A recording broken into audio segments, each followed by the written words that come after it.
Hello, this is video lecture number 59, titled Women, Men, and the Solitude of Self. For our subsections today, we have changes in family life, the rise of high school, college men and women, masculinity and the rise of sports, and the great outdoors. So we've got a little bit of a different topic that we're covering today. We're moving more into the realm of social history as opposed to a lot of the political or economic history that we're used to.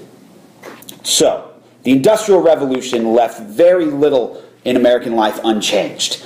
The wealth the manufacturing economy created extended far beyond a fortunate few to lay the foundations not only for a sizable, largely urban middle class, but for a new, rapidly expanding working class, which was able to absorb millions of new immigrants. The explosion in opportunities challenged the social contract as individuals, regardless of their race, class, or gender, came to see the world through new eyes. Indeed, the intensity of the emotional and intellectual ferment of the time was striking and pervaded almost every corner of American society. So let's have a closer look at this by starting with our first subsection, changes in family life. The Victorian ideal of domesticity called for masculine restraint and female moral influence.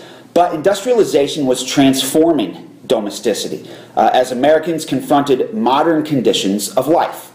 More and more, women sought to exert their influence outside the family through involvements in reform movements and civic life. Americans were also wrestling with modernity. In an increasingly market-driven society, they championed the freedom of each individual to choose his or her path. They expressed anxiety and distress over attendant risks and upheavals. As industrialization transformed society, Americans reshaped, without necessarily discarding, their traditional attachments and beliefs. The average family, especially among the middle class, continued to get smaller in the post-Civil War decades. A long decline in the birth rate, which began in the late 18th century, continued in this era. In 1800, white women who survived to menopause had borne an average of 7 children. By 1900, the average was 3.6. Now, several factors limited childbearing. Americans married at older ages, and many mothers tried, as they had for decades, to space pregnancies more widely by nursing young children for several years, which suppressed fertility. By the late 19th century, couples also used a range of other contraceptive methods, such as condoms and diaphragms, though they rarely wrote about using them. In 1873, Anthony Comstock, the crusading secretary of the Society for the Suppression of Vice, secured a federal law that banned obscene materials from the U.S. mail. The law prohibited circulation of almost any information about sex and birth control. As they grew to adulthood, rural young people faced new dilemmas and choices. Traditionally, daughters had provided essential labor for spinning and weaving cloth. But, as you know, industrialization had removed those tasks from the household and put them in factories. Finding themselves without a useful role in the household, many farm daughters sought paid employment. In an age of declining rural prosperity, many sons also left the farm and, like immigrants arriving from other countries, often set aside part of their pay to help the folks at home. So let's go to the next section, the rise of high school. For young people who hoped to secure respectable and lucrative jobs, the watchword was education. A high school education was particularly valuable for boys from affluent families who hoped to enter professional or managerial work. Daughters attended in even larger numbers than their brothers. By 1900, 71 out of every 100 Americans between the ages of 5 and 18 attended school. That figure rose even further in the early 20th century as public officials adopted and enforced laws requiring school attendance. Now, most high schools were co-educational. The curriculum included literature and composition, history and geography, biology and mathematics, and a mix of ancient and modern languages. Boys and girls engaged in friendly and sometimes not so friendly rivalry when girls captured an outsized share of academic prizes. Now let's go to college men and women. Some high school graduates sought further degrees as the higher education system expanded rapidly. Through most of the 19th century, the percentage of Americans who attended college had hovered around 2%. Driven partly by the expansion of public universities, that percentage began to rise steadily in the 1880s, reaching 8% by 1920. The curriculum at private colleges also changed. Under dynamic President Charles Eliot, between 1869 and 1909, Harvard College pioneered the use of liberal arts. In the South, one of the most famous educational projects was Booker T. Washington's Tuskegee Institute, founded in 1881. Washington, born in slavery, not only taught but also exemplified the goal of self-help. Washington became the most prominent black leader of his generation. His autobiography, titled Up from Slavery, became an immediate bestseller in 1901. Washington's style of leadership, based on avoiding confrontation with whites and cultivating patronage and private influence, was well suited to the difficult era after Reconstruction. In the Northeast and South, women most often attended single-sex institutions or teacher training colleges where the student body was overwhelmingly female. For female students from affluent families, private colleges offered an education that was equivalent to that of men's. Vassar College started that trend when it opened in 1861. Smith, Wellesley, and others soon followed. Co-education was more prevalent in the Midwest and in the West, where state universities opened their doors to female students after the Civil War. Women were also admitted to most of the Southern African American colleges that were founded during Reconstruction. All right, our next subsection is masculinity and the rise of sports. Gender expectations also changed for middle-class men. Traditionally, the mark of a successful American man was his economic independence. He was his own boss. But by the late 19th century, more and more men worked in salaried positions or for wages. Increasing numbers also did brain work in an office rather than using their muscles outdoors. Anxieties arose that the American male was becoming, as one magazine editor warned, weak, effeminate, and decaying. One answer was athletics.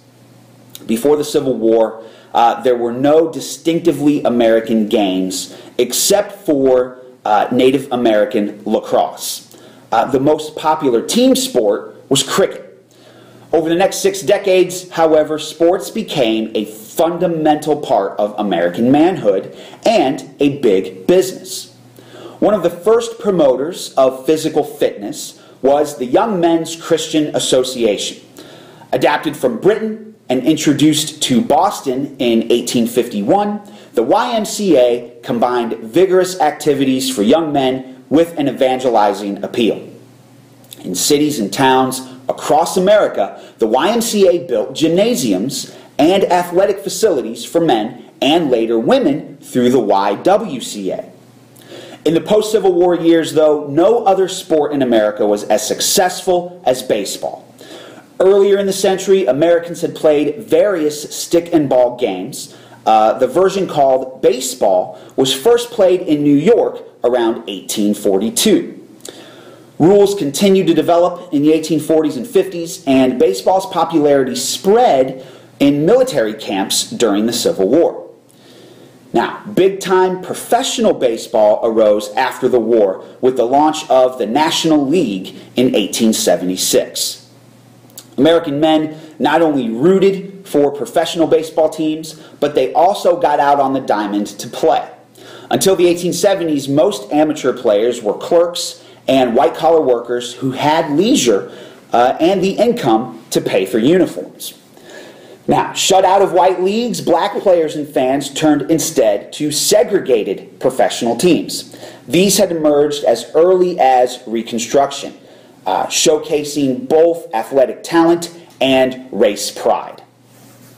Now, the most controversial sport was college football, which began at elite Ivy League schools during the 1880s. Like baseball and the YMCA, football soon attracted business sponsorship. The first professional teams emerged around the turn of the century in western Pennsylvania's steel towns. Executives of Carnegie Steel organized teams in Homestead and Braddock, and the first league appeared during a coal strike in 1902. All right, our last section then is the great outdoors.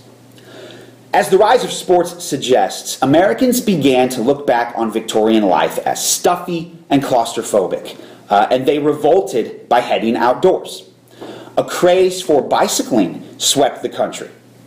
In 1890, at the height of the mania, U.S. manufacturers sold an astonishing 10 million bikes. Those with leisure time used the rail network to get outdoors and closer to nature. For people of modest means, this most often meant spending a Sunday afternoon by the lake. As Americans went searching for such renewal, national and state governments set aside more and more public lands for preservation and recreation. The United States substantially expanded its park system, and during Theodore Roosevelt's presidency, extended the reach of national forests, now overseen by a U.S. Forest Service. By 1916, President Woodrow Wilson provided consistent administrative oversight of these national parks, signing an act that created the National Park Service. A year later, the National Park System numbered 13 parks, including Maine's Acadia, the first that lay east of the Mississippi River. Further preservation was carried out after 1906 through the Lacey Act, which allowed the President of the United States, without congressional approval, to set aside objects of historic and scientific interest as national monuments. Environmentalists worked not only to preserve land, but also to protect wildlife. Many states also passed game laws to protect wildlife and regulate hunting and fishing, redefining these activities as recreational rather than subsistence activities. In all parts of the country, new game laws triggered controversy over the uses of wildlife. In the South, conservationists got many game laws passed in the early 20th century, but not until the late 1910s and 20s did judges and juries actually begin taking them seriously. Okay, so that concludes our video lecture today. Like I said, it's a little different from lectures in the past. A lot of social history here, some interesting stuff. So at this time, go ahead and answer the review questions at the bottom of the screen and continue on with your notes.